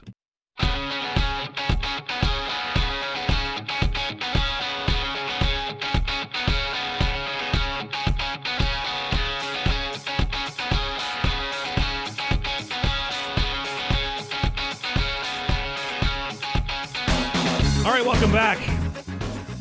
The Thursday, or as we like to call it around here, Friday Eve edition of the Todd Veinotte Show underway. We've been talking a lot in the recent weeks and months about physician recruitment, about healthcare recruitment, about trying to get more doctors, and in this case, more nurses into our hospitals. Had conversations with the nursing unions many different times. Janet Hazelton, for example, who's coming onto the program to share what a day looks like for a nurse and what a week looks like. And I'll tell you what, they are busy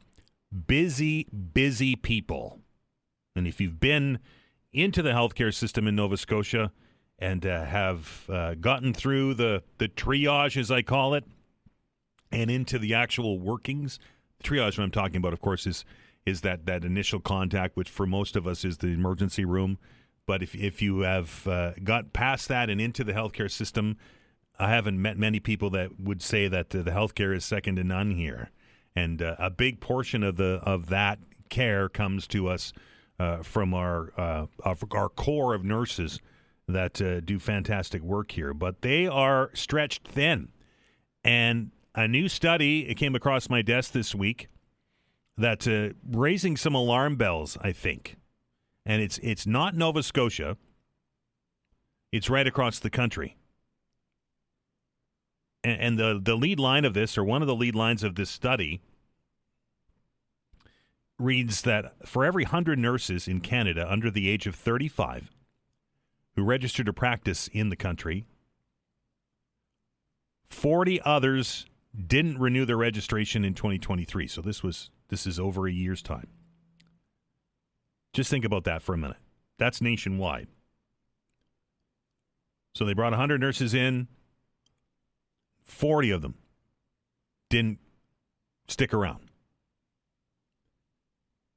In Nova Scotia, that number is even worse.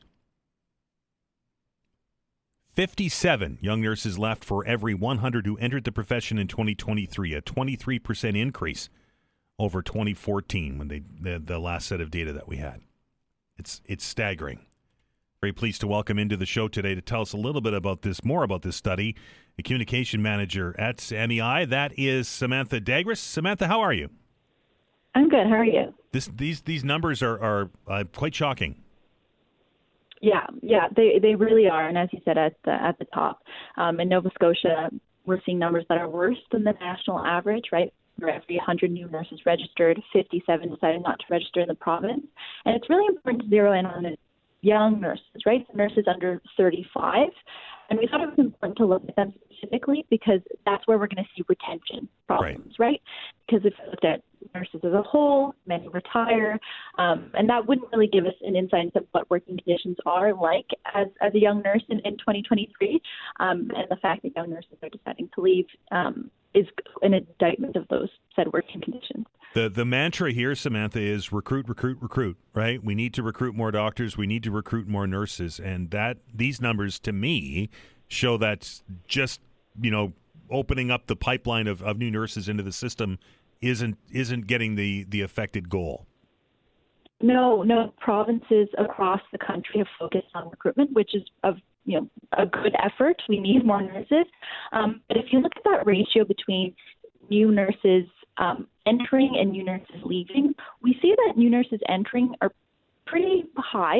I mean, in 2023, it was over 1,000, which is pretty much in line with the past few years and much higher than it was in 2014, which was about 600 in Nova Scotia. But what's really increasing the uptick are nurses leaving. So that obviously tells us a couple things. It tells us, one, that people are deciding to leave the province, but people are also deciding to leave the workforce.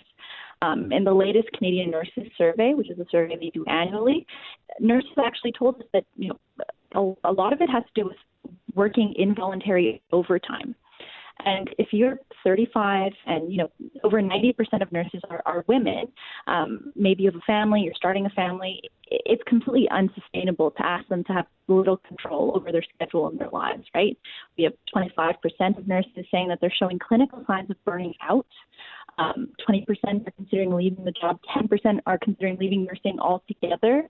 So that really shows that our nurses are really struggling in Nova Scotia, but across the country as well. So it's not just that they're finding a better job elsewhere and moving there. It's there are some significant systemic problems happening within the nursing field, not just in Nova Scotia, but almost right across the country.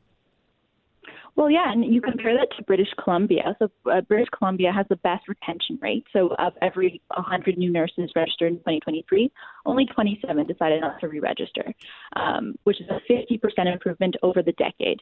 So we obviously want to see what they're doing right. And what we found was they offer a little bit more flexibility to their nurses in terms of scheduling. So something like as simple and easy to implement as shift swapping pools, hugely popular in the province. That's where, instead of an administrator telling you you're going to do overtime or what shifts you need to cover, well, the nurses get together amongst themselves and decide for themselves, I'll cover for you. Can you cover for me? Right. And just that has really improved retention. And it's not just retention. BC keeps its own nurses. So 93% of nurses trained in British Columbia stay in British Columbia, which is the highest in the country. We hear that a lot, right? From doctors and from nurses that's why we need to have more training spaces in the province, because people that train here and live here stay here. Yeah, but we have to make sure that we're not, training nurses to just kind of burn them out, right? At the end of the day, that's really key, and that's where the idea of flexibility comes from.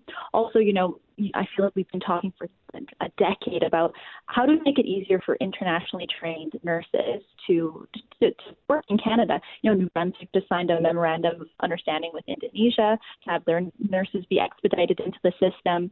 British Columbia does this, again, better than any other province. They have one track assessment program. So it's one application to become either a registered nurse or a practical nurse or a healthcare assistant. So again, we streamline that. What we're finding is that as little centralization as possible is actually to the benefit of nurses and the healthcare system as a whole. Samantha, I appreciate your time. Yeah, absolutely. Glad to be here. That is Samantha Dagres, the communications manager at the Montreal Economic Institute. That data is available on the Montreal Economic Institute website. Doesn't make a lot of sense to recruit 100 people and have more than half of them leave. Just think of the numbers that you would have to push through the system just to get to the point where we're breaking even, right? Elbows up. We've talked about it. Is it still happening? I've asked you if you're still holding your elbows up. Well, we've got some new data that shows that at least when it comes to buying stuff, we're still keeping an eye on where products are coming from. We'll dig into the numbers from Narrative Research with CEO and partner Margaret Brigley when we return. You're listening to the Todd Veinotte Show. I'm Dan Alstrand. Back in minutes.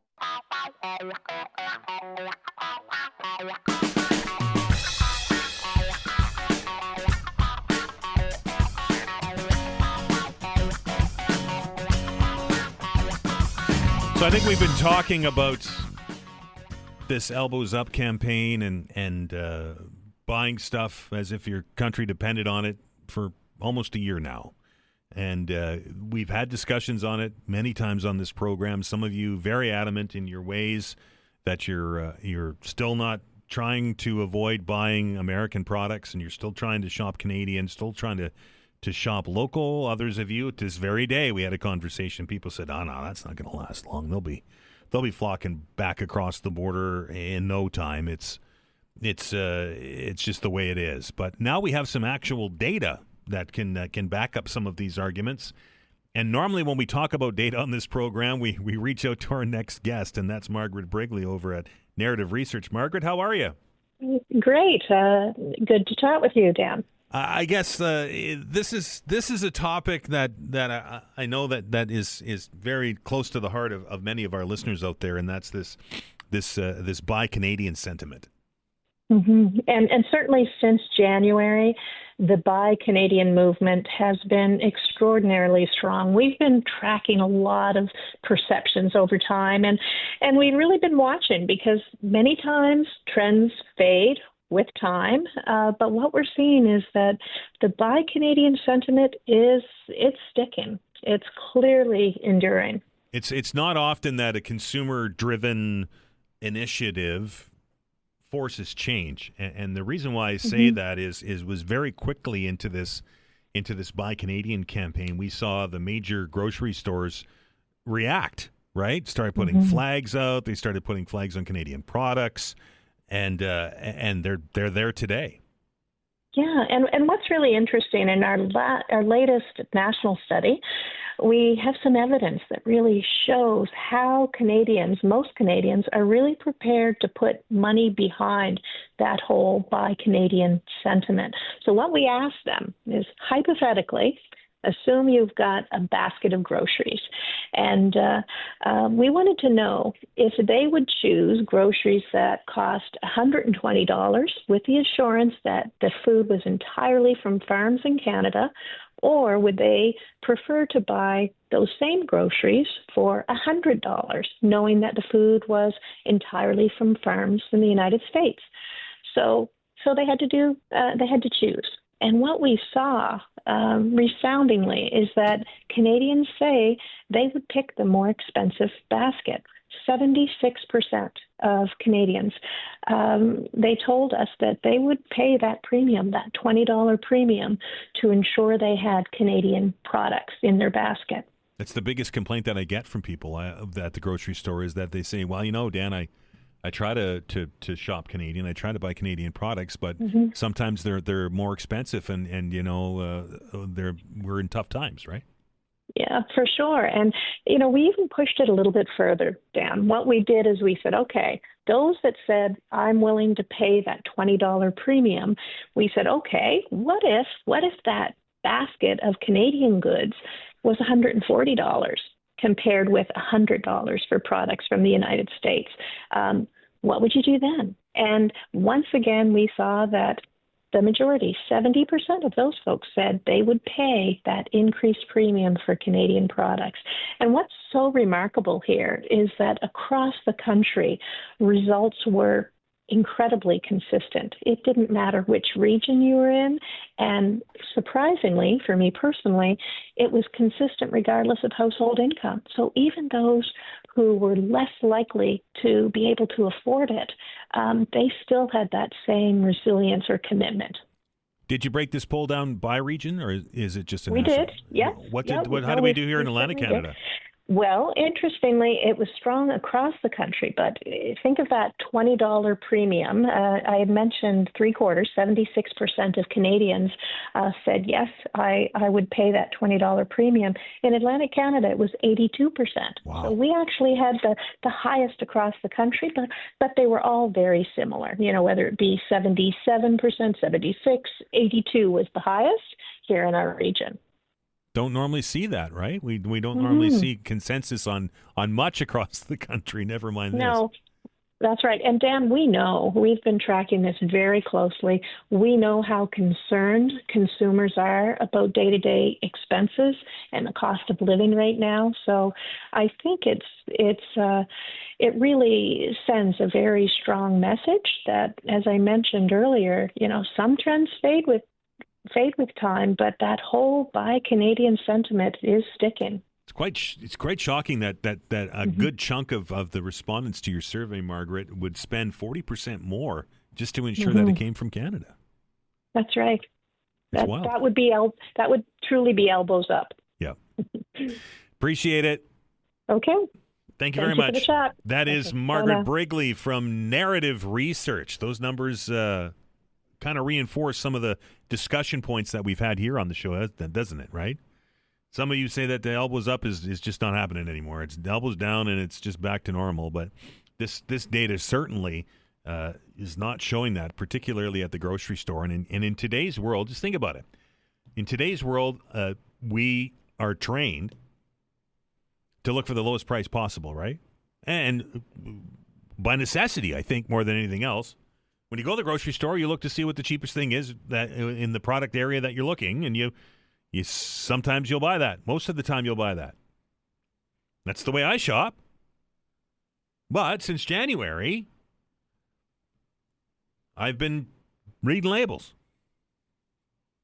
And I know many of you have too. According to this number, 82% of you are. It'd be interesting to see when we get some real solid, a good set of numbers on sales over a year's time or however long a period it is to see what kind of impact that's having. We know that at the NSLC it's having an impact, or at least at liquor stores across the country it's having an impact. The governor of Kentucky has been asking us to stop this boycott and start drinking their whiskey again. So we're having an impact. Is it affecting change? I doubt it. I don't think that the folks in the White House or in the administration down at the United States in Washington are shaking in their boots. But as a consumer, it's really the only thing that you and I can do, right?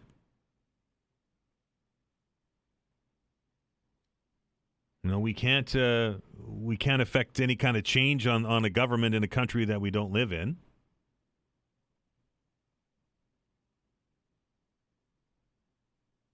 But it's showing, and the numbers are showing, that even if it's more expensive, even if it costs you 20, 30, 40% more, a strong majority of you are buying Canadian products or non-American products. That's a pretty significant number. We're getting ready to take another break. Get the news update at the bottom of the hour. When we come back, we're getting into Remembrance time, right? It's not that far away to Remembrance Day when we get together and we remember the sacrifices made by Canadians in the various wars and conflicts that we've been involved in. And it's this time of the year where we start to dig more into our history, something I think we should be doing all year round, but it tends to be the year that we do more reading about the past. And there's been a lot of stuff written here, particularly in Halifax, about the Second World War and our Our Contribution, Battle of the Atlantic. I highly recommend that book, by the way. It breaks it down right into neighborhoods and the impact that those convoys had here.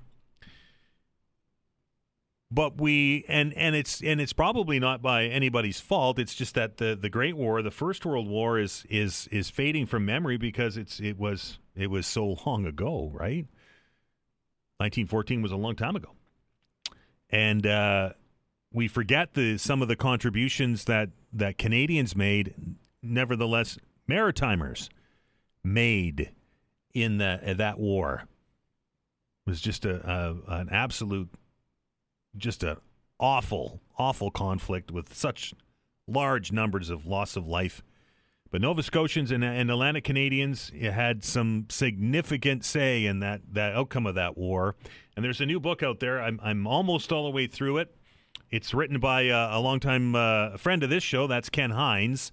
It's called Service and Sacrifice, Extraordinary Nova Scotians in the Great War, and we're going to talk to the author, Mr. Hynes, Major Hynes, I guess I can call him, when we come back from the break. You're listening to the Todd Veinotte Show. I'm Dan Ahlstrand. We're back in a minute.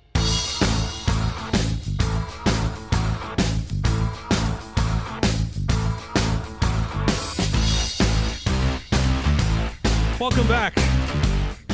Dan Ahlstrand along with you here on a Thursday, I almost said Wednesday, Thursday edition of the Todd Veinotte Show, or as we like to call it, Friday Eve. As I mentioned before the break, we're getting into remembrance. I call it remembrance season, and it's an opportunity for us to stop and take stock of some of the sacrifices that our men and women today are making, that our men and women of the past are making, and to be quite honest, men and women of the future are going to make for our country and our province and for our neighbors. And I think that we need to remember this kind of stuff 12 months of the year, but it gets to be a little bit more poignant around November the 11th, of course, when we get together for Remembrance Day. There's a new book out.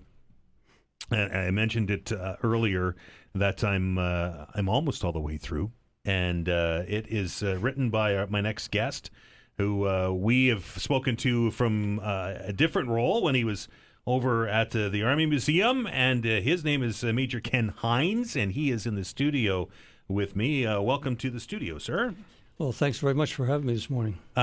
Service and Sacrifice, Extraordinary Nova Scotians in the Great War. This book focuses on, I think there's 10 chapters in it, if I'm not mistaken, and it focuses on 10 different stories of Nova Scotians and their stories and their sacrifices and their time during the First World War. Ken, tell me a little bit about how this came together and why you decided that it was important to put this into a book.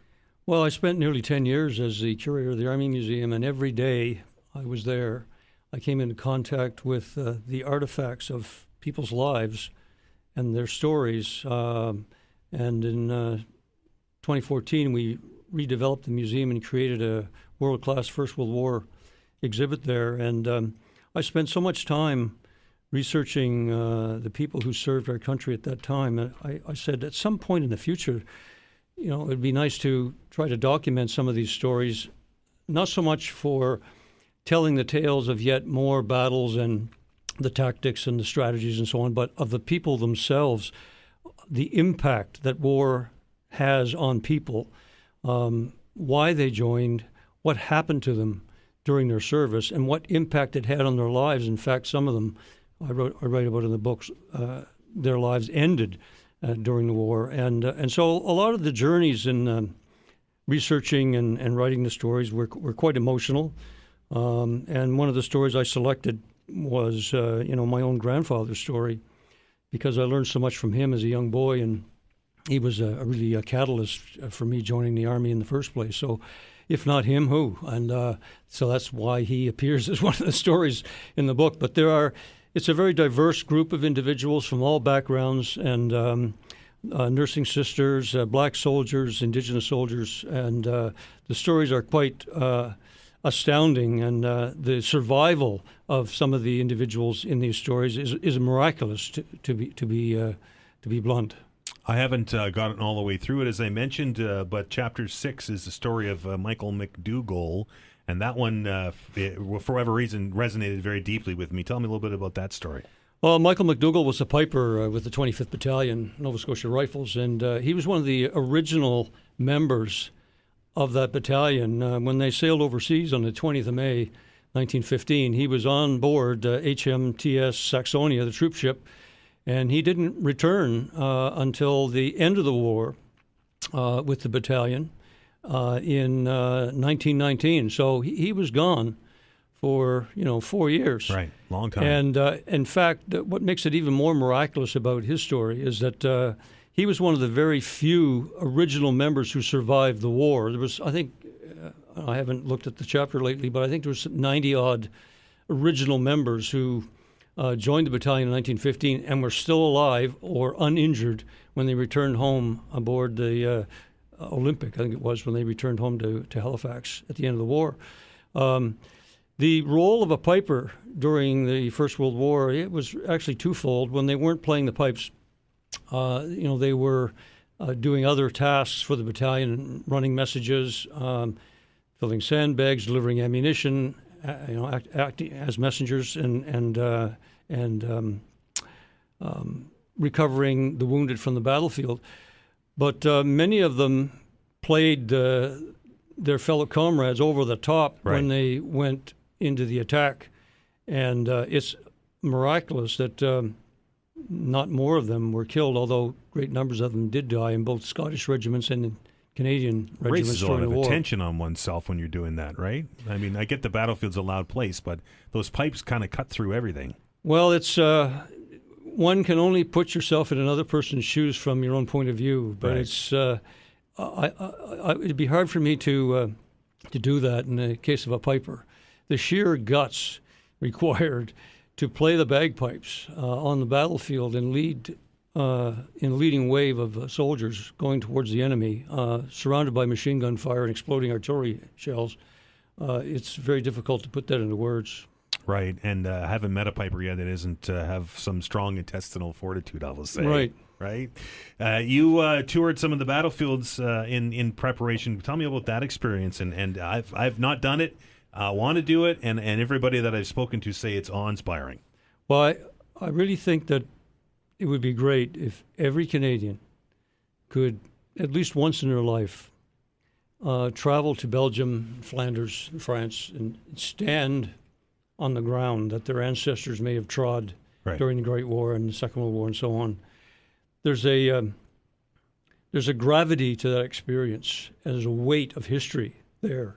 You can feel the energy almost coming out of the ground. When you stand in a cemetery like Tynecott Cemetery, just outside of Passchendaele, over 10,000 Commonwealth graves are in there, and a huge proportion of them are unknown.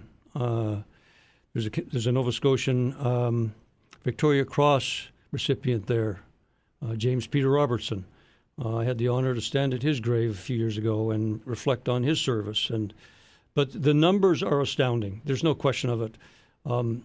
But it's a personal connection that one has with a family member, the ancestor that served there. And the sad part about all this is there are thousands of stones, gravestones over there, that have never received a visitor because of cost or distance. Because during the war, First and the Second World War, soldiers were buried near the battlefields where they fell. That was the policy of the British Empire. That was the policy of the Commonwealth, policy of our country. And no repatriation. So, many of these graves have been unvisited by their family members. So standing there was an emotional experience, one that I recommend to anyone who ever has the opportunity to do it, because the cost of human conflict is there before your eyes. In this country, we're very lucky to have been removed by the Atlantic Ocean from most of the major conflicts we participated in over the years, the decades. But there in the backyards of the Belgians and the people who live in Flanders and other places, they are confronted with the cost of war every day. When they walk out their door, for example, in Passchendaele, at the Canadian Memorial there, there's a traffic circle and it's surrounded by houses, and right in the center is the stone marking the jumping off point for the final push of Canadian soldiers to capture the village of Passchendaele in November of 1917. As well, the Canada Gate is there, which was put up by the Army Museum a few years ago on the 100th anniversary of that battle. They understand the cost of war because they see it. The stones are by the thousands in hundreds of cemeteries across Belgium and France. And it means something to them today. It means something to the school children. For example, in Holland at Christmas time, small children are out putting candles at the foot of the gravestones of Canadian soldiers who gave their lives for their freedom during the Second World War. So oftentimes we take the service of our ancestors for granted.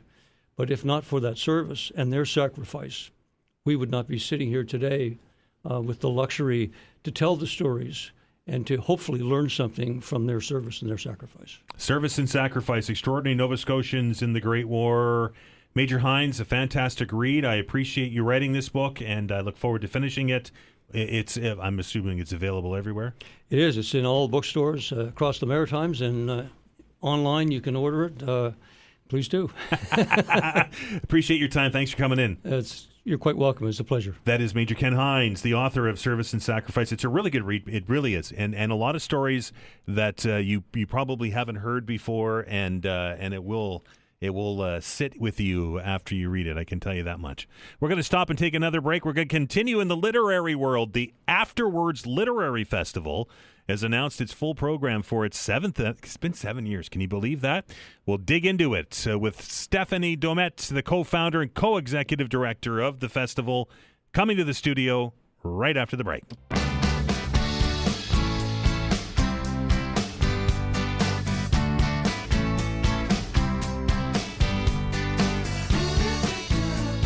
Feels like we were talking about this about a year ago, and I think we were. It's coming around again, 1st to the 9th of November. It's the AfterWords Literary Festival, and its full program is out there now, 7th annual. Can you believe Stephanie Domet is here. Stephanie, 7 years ago or 8 years ago probably, when you were going through the thought process of putting a literary festival on in Halifax, you're like, well, we'll do one, right? Yeah.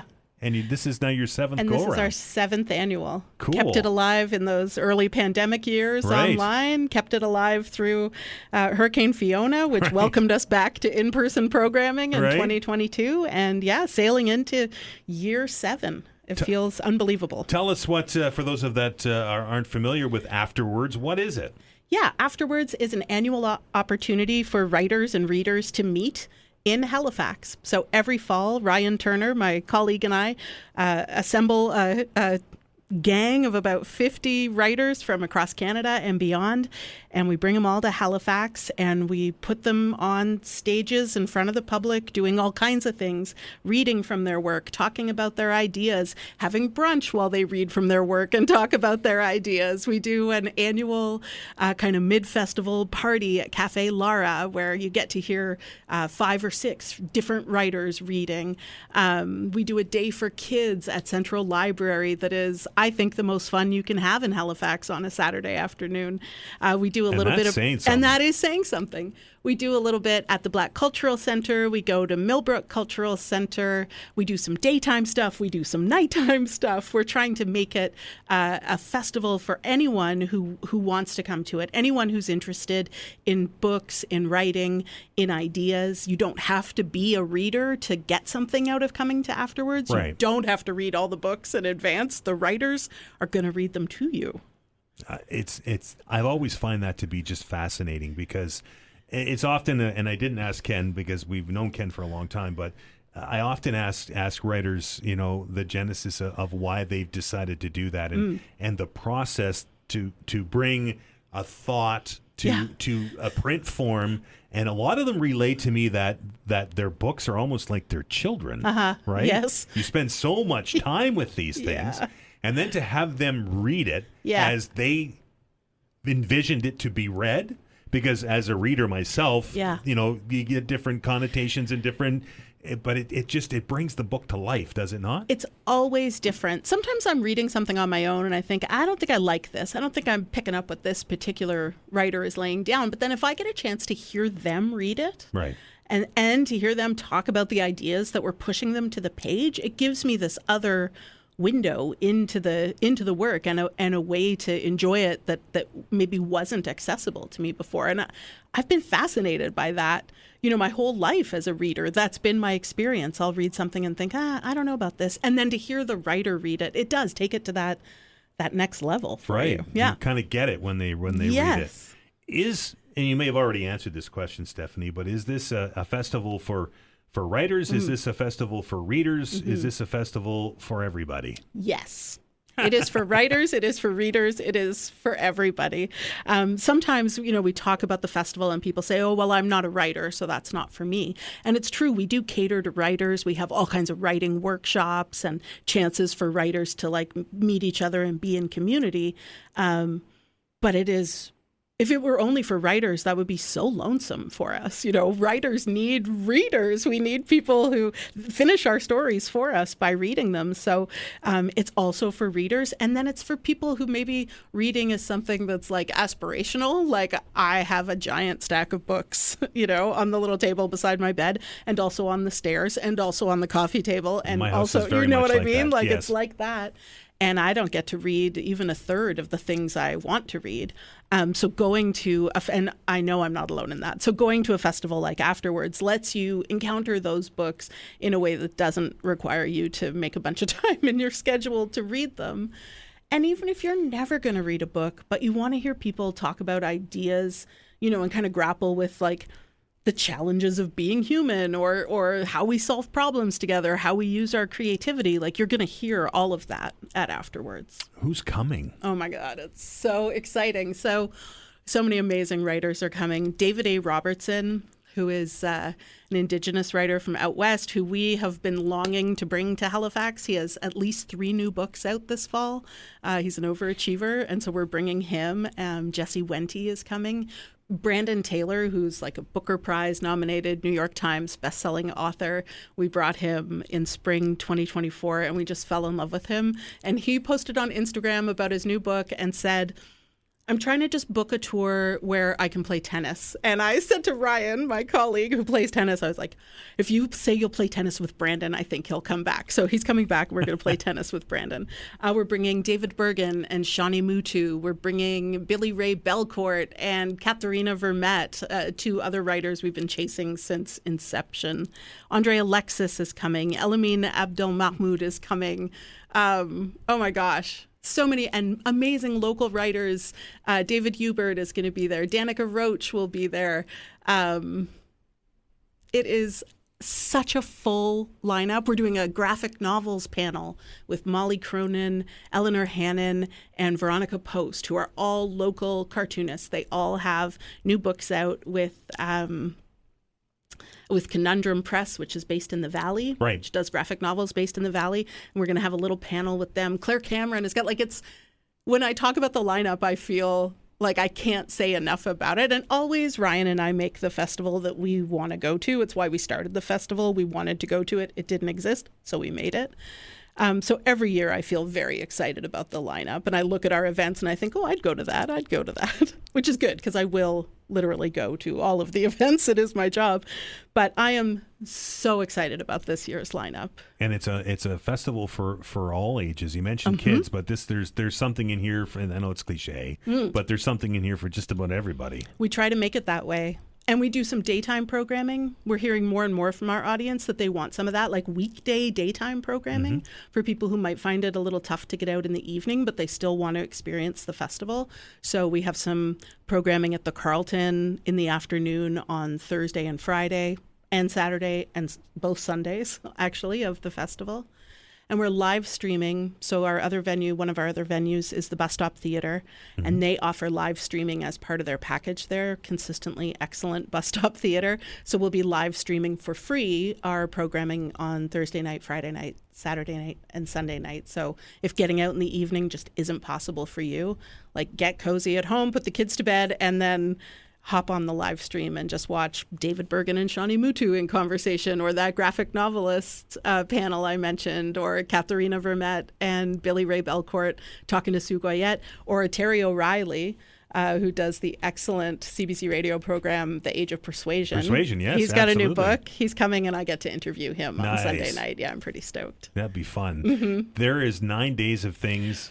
Whew. And it's jammed. Yeah. I've got the program here, and I think I need a Mack truck to move it. Yeah. if Stephanie, if people want to find out more, they want to find out where and what and all and of that. tickets, or if they're not needed, or where do we get all that information? AfterWords Literary Festival.com is where you want to go. You can get your tickets there. Lots of the events are free too, or there's a coupon code if you can't afford to come. We want you to come anyway, so just use the coupon code and get a big discount and come see us at AfterWords. And there's some stuff in there for failed writers or failing writers like me, right? You're not a failed writer. You're a developing writer, maybe. Maybe. Yeah. Maybe a less than motivated writer. Oh, yeah. Can relate. But yeah, you can take a writing workshop and like completely reinvigorate your passion for it.